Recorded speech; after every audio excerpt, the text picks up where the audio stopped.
Hi friends, ಎಲ್ಲರಿಗೂ ನಮಸ್ಕಾರ. ಇವತ್ತಿನ ವಿಡಿಯೋದಲ್ಲಿ 4 ರೀತಿಯ ದೋಸೆಗಳನ್ನು ಮಾಡಿ ತೋರಿಸ್ತಾ ಇದ್ದೇನೆ. ಇದನ್ನು ಹುದುಗ್ಲಿಕ್ಕಿಡದೆ ರುಬ್ಬಿದ ತಕ್ಷಣ ಮಾಡಿಕೊಳ್ಳುವಂತಹ ದೋಸೆ ರೆಸಿಪಿಗಳು. ವಿಡಿಯೋವನ್ನು ಕೊನೆಯ ತನಕ ನೋಡಿ. ಹಾಗೆ ವಿಡಿಯೋ ಇಷ್ಟ ಆದರೆ ಒಂದು ಲೈಕ್ ಮಾಡಿ.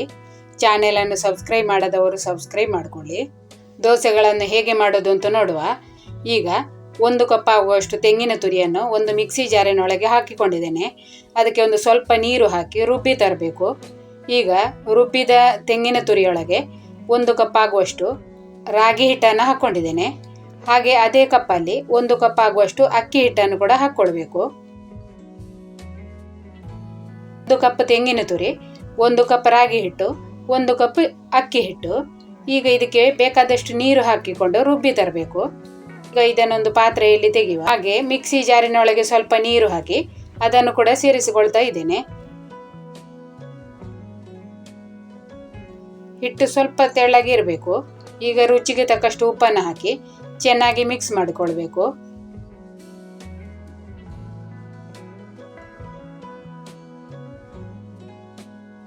ಹಿಟ್ಟಿನ ಹದ ನೋಡಿ, ಜಾಸ್ತಿ ದಪ್ಪ ಆಗಿಲ್ಲ. ರುಬ್ಬಿದ ತಕ್ಷಣ ಈಗ ದೋಸೆ ಮಾಡೋದು. ಒಲೆ ಮೇಲೆ ಕಾವಲಿ ಇಟ್ಟುಕೊಂಡಿದ್ದೇನೆ. ಅದಕ್ಕೆ ಸ್ವಲ್ಪ ಬೆಣ್ಣೆಯನ್ನು ಹಚ್ಚಿಕೊಳ್ತಾ ಇದ್ದೇನೆ. ಬೆಣ್ಣೆ, ತುಪ್ಪ, ಎಣ್ಣೆ ಯಾವುದು ಬೇಕಿದ್ರೂ ನೀವು ಹಚ್ಚಿಕೊಳ್ಬೋದು. ಈಗ ಹಿಟ್ಟನ್ನು ಹಾಕಿ ನಿಮಗೆ ಎಷ್ಟು ತೆಳ್ಳಗೆ ದೋಸೆ ಮಾಡಬೇಕು ನೋಡಿ, ಅಷ್ಟು ತೆಳ್ಳಗೆ ಸಾರಿಸಿಕೊಂಡ್ರೆ ಆಯಿತು. ದಪ್ಪ ದೋಸೆ ಬೇಕಿದ್ರೆ ದಪ್ಪ ದೋಸೆ ಕೂಡ ಮಾಡ್ಕೊಳ್ಬೋದು. ಚೆನ್ನಾಗಿ ಕಾಯಿಸಿ ತೆಗೆದ್ರೆ ತುಂಬಾ ಕ್ರಿಸ್ಪಿಯಾಗಿ ಆಗ್ತದೆ. ಈಗ ಮುಚ್ಚಳ ಮುಚ್ಚಿಟ್ಟುಕೊಂಡು ಬೇಯಿಸಿಕೊಳ್ಬೇಕು. ಮುಚ್ಚಳ ತೆಗೆದು ಮತ್ತೆ ಸ್ವಲ್ಪ ಬೆಣ್ಣೆ ಅಥವಾ ಎಣ್ಣೆಯನ್ನು ಹಾಕ್ಕೊಳ್ಬೇಕು. ಮತ್ತೆ ಅದನ್ನು ಮಗುಚಿ ಹಾಕಿ ಬೇಯಿಸಿಕೊಂಡ್ರೆ ರುಚಿಯಾದ ರಾಗಿ ದೋಸೆ ರೆಡಿ ಆಗ್ತದೆ. ಬೆಳಗಿನ ಅವಸರಕ್ಕೆ ಬೇಗನೆ ಮಾಡಿಕೊಳ್ಳುವಂತಹ ಒಂದು ದೋಸೆ ರೆಸಿಪಿ. ಅಕ್ಕಿ ಎಲ್ಲ ನೆನೆಸಲಿಲ್ಲ ಅಂತ ಚಿಂತೆ ಬೇಡ. ರಾಗಿ ಹಿಟ್ಟು ಮತ್ತು ಅಕ್ಕಿ ಹಿಟ್ಟು ಇದ್ದರೆ ಸುಲಭದಲ್ಲಿ ನೀವು ಈ ದೋಸೆ ಮಾಡಿಕೊಳ್ಬೋದು. ಮಕ್ಕಳ ಲಂಚ್ ಬಾಕ್ಸಿಗೆ ಕೂಡ ಈ ದೋಸೆಯನ್ನು ಮಾಡಿಕೊಡ್ಬೋದು. ಆರೋಗ್ಯಕ್ಕೆ ತುಂಬ ಒಳ್ಳೆಯ ದೋಸೆ. ಈಗ ರುಚಿಯಾಗಿ ಮೃದುವಾದ ರಾಗಿ ಹಿಟ್ಟಿನ ದೋಸೆ ರೆಡಿಯಾಗಿದೆ.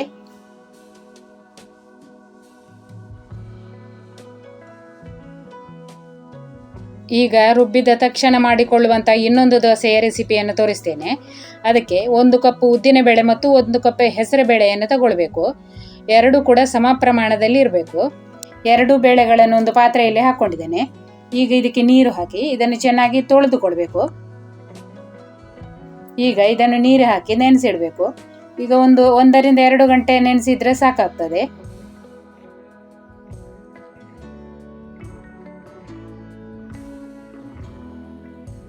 ಈಗ ಉದ್ದಿನಬೇಳೆ ಮತ್ತು ಹೆಸರುಬೇಳೆಯನ್ನು ನೆನೆಸಿ 2 ಗಂಟೆ ಆಗಿದೆ. ಈಗ ಇದನ್ನು ಚೆನ್ನಾಗಿ ತೊಳೆದುಕೊಂಡು ಇದರ ನೀರು ತೆಗೆದುಕೊಳ್ಬೇಕು.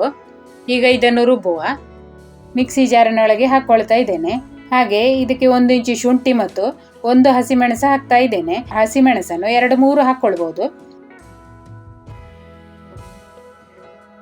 ಈಗ ಇದಕ್ಕೆ ಸ್ವಲ್ಪ ನೀರು ಹಾಕಿ ರುಬ್ಬಿಕೊಳ್ಬೇಕು. ಆದಷ್ಟು ನಯವಾಗಿ ರುಬ್ಬಬೇಕು. ರುಬ್ಬಿ ತಂದಿದ್ದೇನೆ. ಈಗ ಒಂದು ಪಾತ್ರೆಯಲ್ಲಿ ತೆಗಿತಾ ಇದ್ದೇನೆ. ಹಾಗೆ ಒಂದು ಸ್ವಲ್ಪ ಮಿಕ್ಸಿಯಲ್ಲಿ ನೀರು ಹಾಕಿ ಸೇರಿಸಿಕೊಳ್ತಾ ಇದ್ದೇನೆ.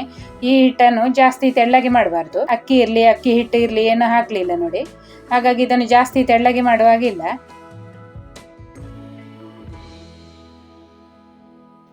ನೋಡಿ, ಈ ತರ ಹಿಟ್ಟಿನ ಹದ ಇರಬೇಕು. ಉದ್ದಿನ ದೋಸೆಯ ಹಿಟ್ಟೆಲ್ಲ ಇರ್ತದೆ ನೋಡಿ, ಅದೇ ತರ ಇದ್ರೆ ಆಯ್ತು. ಈಗ ಇದಕ್ಕೆ 2 ಕಡ್ಡಿ ಕರಿಬೇವನ್ನು ಸಣ್ಣಗೆ ಕತ್ತರಿಸಿ ಹಾಕೊಳ್ತಾ ಇದ್ದೇನೆ. ಹಾಗೆ ರುಚಿಗೆ ತಕ್ಕಷ್ಟು ಉಪ್ಪನ್ನು ಹಾಕೊಂಡು ಮತ್ತೆ ಒಂದು ಅರ್ಧ ಚಮಚ ಆಗುವಷ್ಟು ಹಿಂಗು ಪುಡಿಯನ್ನು ಕೂಡ ಹಾಕ್ಕೊಳ್ಬೇಕು. ಈಗ ಇದನ್ನು ಚೆನ್ನಾಗಿ ಮಿಕ್ಸ್ ಮಾಡಿ ದೋಸೆ ಮಾಡಿದ್ರೆ ಆಯ್ತು. ಇದಕ್ಕೆ ಯಾವುದೇ ಸೋಡಾ ಇರಲಿ ಮೊಸರು ಇರಲಿ ಏನೂ ಹಾಕಲಿಲ್ಲ ನೋಡಿ. ಆದರೂ ತುಂಬಾನೇ ಮೆತ್ತಗಾಗಿ ಆಗ್ತದೆ. ಈಗ ದೋಸೆ ಮಾಡುವ. ಒಲೆ ಮೇಲೆ ಕಾವಲಿ ಇಟ್ಟು ಚೆನ್ನಾಗಿ ಬಿಸಿ ಮಾಡಿಕೊಂಡಿದ್ದೇನೆ. ಅದಕ್ಕೆ ಒಂದು ಸ್ವಲ್ಪ ಎಣ್ಣೆಯನ್ನು ಹಚ್ಕೊಳ್ಬೇಕು. ಈಗ ಎಷ್ಟು ತೆಳ್ಳಗೆ ಆಗ್ತದೆ ಅಷ್ಟು ತೆಳ್ಳಗೆ ದೋಸೆ ಮಾಡಿಕೊಂಡ್ರೆ ಆಯಿತು. ಒಂದು ಮುಚ್ಚಳ ಮುಚ್ಚಿಟ್ಟು ಬೇಯಿಸಿಕೊಳ್ಬೇಕು. ತೆಳ್ಳಗೆ ದೋಸೆ ಮಾಡಿಕೊಂಡು ಚೆನ್ನಾಗಿ ಕಾಯಿಸಿ ತೆಗೆದ್ರೆ ತುಂಬಾ ಕ್ರಿಸ್ಪಿಯಾಗಿ ತಿನ್ನಲಿಕ್ಕೆ ಕೂಡ ತುಂಬಾ ರುಚಿಯಾಗಿ ಆಗ್ತದೆ. ಮುಚ್ಚಳ ತೆಗೆದು ಸ್ವಲ್ಪ ಎಣ್ಣೆಯನ್ನು ಹಾಕ್ಕೊಂಡು ದೋಸೆಯನ್ನು ಮಗುಚಿ ಹಾಕ್ಕೊಳ್ಬೇಕು. 2 ಕಡೆ ಚೆನ್ನಾಗಿ ಬೇಯಿಸಿ ತೆಗೆದ್ರೆ ಆಯಿತು. ಈ ದೋಸೆ ತುಂಬಾ ರುಚಿಯಾಗಿ ಆಗ್ತದೆ. ಉಪವಾಸಕ್ಕೆ ಕೂಡ ಈ ದೋಸೆಯನ್ನು ನೀವು ಮಾಡ್ಕೊಳ್ಬೋದು.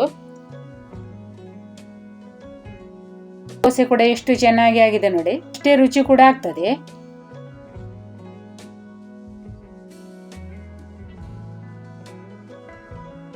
ಈಗ ಅಕ್ಕಿ ಹಾಕಿ ಮಾಡುವಂತಹ 2 ದೋಸೆಗಳನ್ನು ತೋರಿಸ್ತೇನೆ. 2 ಕಪ್ ಆಗುವಷ್ಟು ಅಕ್ಕಿಯನ್ನು ನೆನೆಸಿಟ್ಟಿದ್ದೇನೆ. ಬೆಳ್ತಿಗೆ ಅಕ್ಕಿಯನ್ನು ನೆನೆಸಿಟ್ಟದ್ದು, ರೇಷನ್ ಅಕ್ಕಿ. ಯಾವುದೇ ದೋಸೆ ಅಕ್ಕಿ ಹಾಕಿದ್ರೂ ಆಗ್ತದೆ. ಈಗ ಅದನ್ನು ಚೆನ್ನಾಗಿ ತೊಳೆದು ಮಿಕ್ಸಿ ಜಾರಲ್ಲಿ ಹಾಕೊಂಡಿದ್ದೇನೆ. ಈ ದೋಸೆಯನ್ನು ಕೂಡ ಹಿಟ್ಟು ರುಬ್ಬಿದ ತಕ್ಷಣ ಮಾಡಿಕೊಳ್ಳೋದು. ಹಿಟ್ಟನ್ನು ಹುದುಗ್ಲಿಕ್ಕೆ ಇಡಬೇಕು ಅಂತ ಏನಿಲ್ಲ ನೋಡಿ, ರುಬ್ಬಿದ ತಕ್ಷಣ ನೀವು ಮಾಡಿಕೊಳ್ಬೋದು. 4 ಒಣಮೆಣಸನ್ನು ಹಾಕೊಂಡಿದ್ದೇನೆ. ಹಾಗೆ 1 ಚಮಚ ಕೊತ್ತಂಬರಿ ಬೀಜ, ಅರ್ಧ ಚಮಚ ಆಗುವಷ್ಟು ಜೀರಿಗೆ ಹಾಕ್ಕೊಂಡಿದ್ದೇನೆ. ಮತ್ತು 1 ಸಣ್ಣ ಹುಣಸೆ ಹುಳಿ,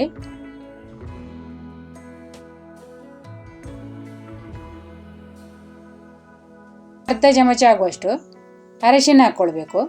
ಮತ್ತು 1 ಕಪ್ ಆಗುವಷ್ಟು ತೆಂಗಿನ ತುರಿ. ಈಗ ಇದಕ್ಕೆ ರುಚಿಗೆ ತಕ್ಕಷ್ಟು ಉಪ್ಪನ್ನು ಹಾಕಿ ರುಬ್ಬಲಿಕ್ಕೆ ಎಷ್ಟು ನೀರು ಬೇಕು ನೋಡಿ ಅಷ್ಟು ನೀರು ಹಾಕ್ಕೊಂಡು ನಯವಾಗಿ ರುಬ್ಬಿಕೊಂಡ್ರೆ ಆಯಿತು. ಹಿಟ್ಟು ರೆಡಿ ಆಗ್ತದೆ.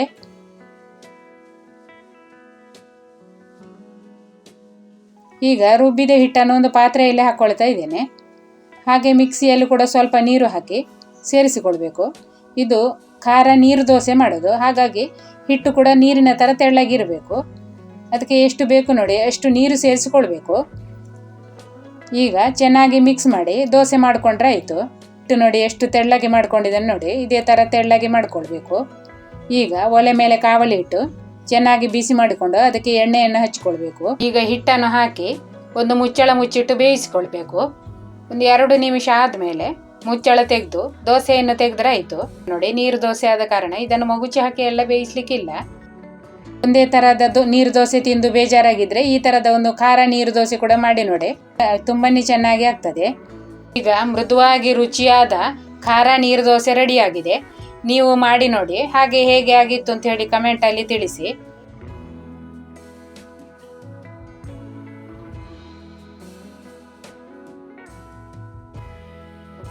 ಈಗ ಇನ್ನೊಂದು ದೋಸೆ ಮಾಡುವ, ಅದು ಕೂಡ ಖಾರ ದೋಸೆ ಮಾಡೋದು. ಅದಕ್ಕೆ 1 ಕಪ್ ಆಗುವಷ್ಟು ಕುಚ್ಚಿಗೆ ಅಕ್ಕಿಯನ್ನು ಒಂದು ಪಾತ್ರೆಯಲ್ಲಿ ಹಾಕ್ಕೊಳ್ತಾ ಇದ್ದೇನೆ. ಹಾಗೆ ಅರ್ಧ ಕಪ್ ಆಗುವಷ್ಟು ಬೆಳ್ತಿಗೆ ಅಕ್ಕಿಯನ್ನು ಕೂಡ ಹಾಕ್ಕೊಂಡಿದ್ದೇನೆ. ನಾನಿಲ್ಲಿ ರೇಷನ್ ಅಕ್ಕಿಯನ್ನು ಹಾಕ್ಕೊಂಡಿದ್ದೇನೆ. ದೋಸೆ ಅಕ್ಕಿ ಯಾವುದು ಇದ್ರೂ ಹಾಕ್ಕೊಳ್ಬೋದು. ಈಗ ಇದನ್ನು ಚೆನ್ನಾಗಿ ತೊಳೆದು ನೆನೆಸಿಡಬೇಕು. ಇದು ಒಂದು 8 ರಿಂದ 10 ಗಂಟೆ ಆದರೂ ನೆನೆಸಬೇಕಾಗ್ತದೆ.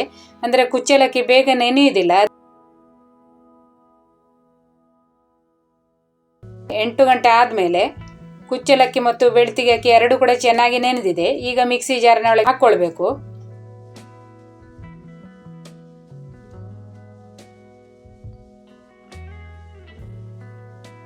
ಈಗ ಇದಕ್ಕೆ ಅರ್ಧ ಕಪ್ ಆಗುವಷ್ಟು ತೆಂಗಿನ ತುರಿಯನ್ನು ಹಾಕ್ಕೊಳ್ತಾ ಇದ್ದೇನೆ. ತೆಂಗಿನ ತುರಿ ಜಾಸ್ತಿ ಹಾಕಿದಷ್ಟು ಈ ದೋಸೆ ತುಂಬಾ ಮೆತ್ತಗಾಗಿ ತುಂಬಾ ರುಚಿಯಾಗಿ ಆಗ್ತದೆ. ಈಗ ಇದಕ್ಕೆ 2 ಚಮಚ ಆಗುವಷ್ಟು ಬೆಲ್ಲ ಹಾಕ್ಕೊಳ್ತೇನೆ. ಬೆಲ್ಲ ಬೇಕಿದ್ರೆ ಹಾಕ್ಕೊಳ್ಬೋದು, ಬೆಲ್ಲ ಇಷ್ಟ ಇಲ್ಲದವರು ಹಾಕ್ಕೊಳ್ಳೋದಿದ್ರೂ ಆಗ್ತದೆ. ಬೆಲ್ಲ ಸ್ವಲ್ಪ ಹಾಕ್ಕೊಂಡ್ರೆ ದೋಸೆಗೆ ರುಚಿ ಚೆನ್ನಾಗಿರ್ತದೆ. ರುಚಿಗೆ ತಕ್ಕಷ್ಟು ಉಪ್ಪನ್ನು ಹಾಕಿ ರುಬ್ಲಿಕ್ಕೆ ಬೇಕಾದಷ್ಟು ನೀರನ್ನು ಹಾಕಿ ರುಬ್ಬಿ ತರಬೇಕು. ಈಗ ರುಬ್ಬಿದ ಹಿಟ್ಟನ್ನು ಒಂದು ಪಾತ್ರೆಯಲ್ಲಿ ಹಾಕ್ಕೊಳ್ತಾ ಇದ್ದೇನೆ. ಹಾಗೆ ಮಿಕ್ಸಿಯಲ್ಲಿ ಕೂಡ ಸ್ವಲ್ಪ ನೀರು ಹಾಕಿ ಅದನ್ನು ಕೂಡ ಸೇರಿಸಿಕೊಳ್ತಾ ಇದ್ದೇನೆ.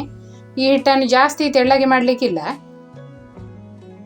ಈಗ ಈ ಹಿಟ್ಟಿಗೆ ಒಂದು ಒಗ್ಗರಣೆ ಹಾಕಬೇಕು. ಒಗ್ಗರಣೆಗೆ 2 ಚಮಚ ಎಣ್ಣೆಯನ್ನು ಬಿಸಿ ಮಾಡಿ ತಂದಿದ್ದೇನೆ. ಅದಕ್ಕೆ 1 ಚಮಚ ಸಾಸಿವೆ, 1 ಚಮಚ ಉದ್ದಿನಬೇಳೆ ಹಾಕ್ಕೊಂಡು ಸ್ವಲ್ಪ ಹುರಿದುಕೊಳ್ಬೇಕು. 2 ಒಣಮೆಣಸನ್ನು ಸಣ್ಣಗೆ ಕಟ್ ಮಾಡಿ ಹಾಕ್ಕೊಳ್ಬೇಕು. ಒಣಮೆಣಸು ಸ್ವಲ್ಪ ಕ್ರಿಸ್ಪಿ ಆಗುವ ತನಕ ಹುರಿಬೇಕು, ಅಂದರೆ ಅದನ್ನು ಸ್ವಲ್ಪ ಪುಡಿ ಮಾಡಿಕೊಳ್ಬೇಕಾಗ್ತದೆ. ಈಗ ಹುರಿದ ಉದ್ದಿನಬೇಳೆ ಮತ್ತು ಸಾಸಿವೆಯನ್ನು ಮೊದಲು ಹಾಕ್ಕೊಂಡಿದ್ದೇನೆ. ಒಣಮೆಣಸನ್ನು ಚೆನ್ನಾಗಿ ಪುಡಿ ಮಾಡಿಕೊಳ್ಬೇಕು. ಕೈಯಲ್ಲಿ ಪುಡಿ ಮಾಡಿದರೂ ಆಗ್ತದೆ, ಇಲ್ಲ ಇದ್ರೆ ಕಲ್ಲಿನಿಂದ ಸ್ವಲ್ಪ ಕುಟ್ಟಿಕೊಂಡು ಹಾಕಿದ್ರೂ ಆಗ್ತದೆ. ಈಗ ಚೆನ್ನಾಗಿ ಮಿಕ್ಸ್ ಮಾಡಿಕೊಂಡಿದ್ದೇನೆ. ಈಗ ದೋಸೆ ಮಾಡುವ. ಒಲೆ ಮೇಲೆ ಕಾವಲಿ ಇಟ್ಟು ಚೆನ್ನಾಗಿ ಬಿಸಿ ಮಾಡಿಕೊಂಡಿದ್ದೇನೆ. ಅದಕ್ಕೆ ಎಣ್ಣೆಯನ್ನು ಕೂಡ ಹಚ್ಚಿಕೊಂಡಿದ್ದೇನೆ. ಸೆಟ್ ದೋಸೆಯ ಥರ ಸ್ವಲ್ಪ ದಪ್ಪ ದೋಸೆ ಮಾಡಬೇಕು. ಈ ಹಿಟ್ಟನ್ನು ಕೂಡ ಹುದುಗ್ಲಿಕ್ಕೆ ಇಡುವುದು ಬೇಡ. ರುಬ್ಬಿದ ತಕ್ಷಣ ನೀವು ಈ ದೋಸೆಯನ್ನು ಕೂಡ ಮಾಡ್ಕೊಳ್ಬೋದು. ಈಗ ಒಂದು ಮುಚ್ಚಳ ಮುಚ್ಚಿಟ್ಟು ಬೇಯಿಸಿಕೊಳ್ಳುವ. ಮುಚ್ಚಳ ತೆಗೆದು ಬೇಕಿದ್ರೆ ಒಂದು ಸ್ವಲ್ಪ ಎಣ್ಣೆಯನ್ನು ಹಾಕ್ಕೊಳ್ಬೋದು. ಹಾಗೆ ಮಗುಚಿ ಹಾಕಿದರೆ ರುಚಿಯಾದ ಕುಚ್ಚಲಕ್ಕಿಯ ದೋಸೆ ಕೂಡ ರೆಡಿ ಆಗ್ತದೆ. ಈ 4 ದೋಸೆ ವಿಡಿಯೋಗಳು ನಿಮಗೆ ಇಷ್ಟ ಆಗಿದೆ ಅಂದ್ಕೊಂಡಿದ್ದೇನೆ. ಇಷ್ಟ ಆದರೆ ಒಂದು ಲೈಕ್ ಮಾಡಿ. ಹಾಗೆ ಚಾನೆಲನ್ನು ಸಬ್ಸ್ಕ್ರೈಬ್ ಮಾಡದವರು ಸಬ್ಸ್ಕ್ರೈಬ್ ಮಾಡಿಕೊಳ್ಳಿ. ವಿಡಿಯೋ ನೋಡುವ ಎಲ್ಲರಿಗೂ ಧನ್ಯವಾದಗಳು.